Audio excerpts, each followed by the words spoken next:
Nouveau breakfast Solutrans, le dernier de la semaine ici sur le salon à Lyon. Avec nous, Patrick Fléas de BFT. Patrick, bonjour. Bonjour.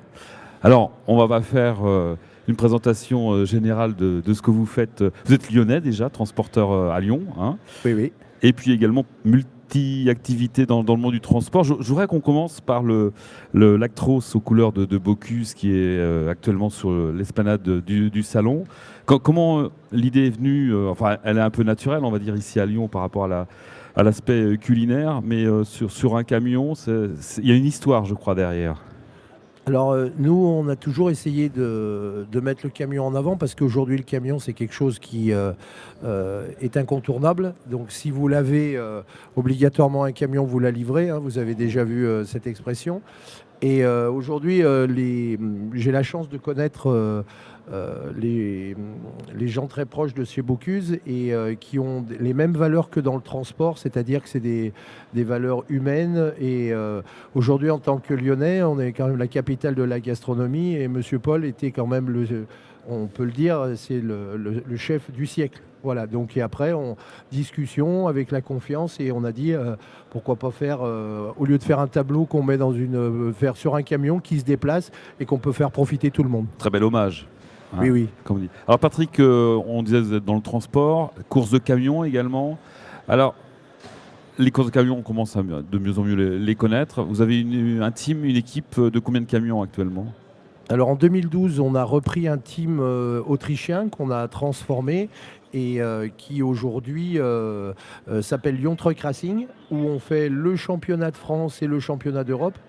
Depuis 2012, on a déjà 6 titres de champion de France, dont cette année avec la première fois avec un junior, c'est-à-dire on est assez performant aussi, on est très fiers de représenter la France au championnat d'Europe, mais en France on est premier, troisième du championnat.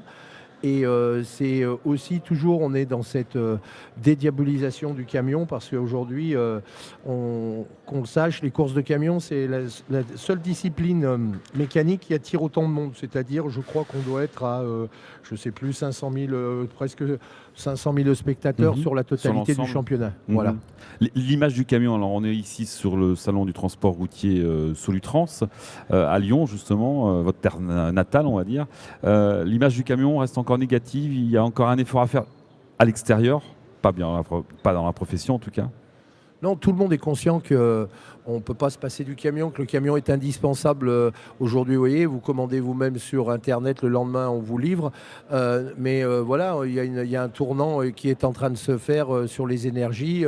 On sait qu'on est obligé de devenir plus propre. Donc aujourd'hui, on est à un virage. Le camion ne disparaîtra pas, mais on va vers le gaz, vers l'hydrogène, vers l'électrique, vers tout ce qui est énergie alternative.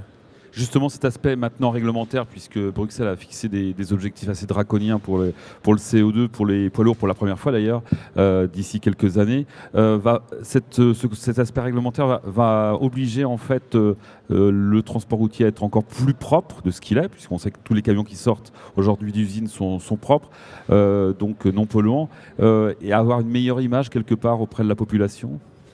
Alors l'image, c'est quelque chose qu'on doit travailler tout le temps parce qu'aujourd'hui, effectivement, un camion, c'est grand, c'est long. Quand c'est en ville, ben, ça embête. Donc on est toujours dire, oh là là, il faut que je passe devant le camion parce qu'il va m'embêter. Mais non, le camion est déjà très propre avec les normes Euro 6, avec tout ce qu'on est. Mais effectivement, aujourd'hui, il y a des normes qui ont été mises et les constructeurs, depuis une dizaine d'années, sont en train de chercher des nouvelles formules.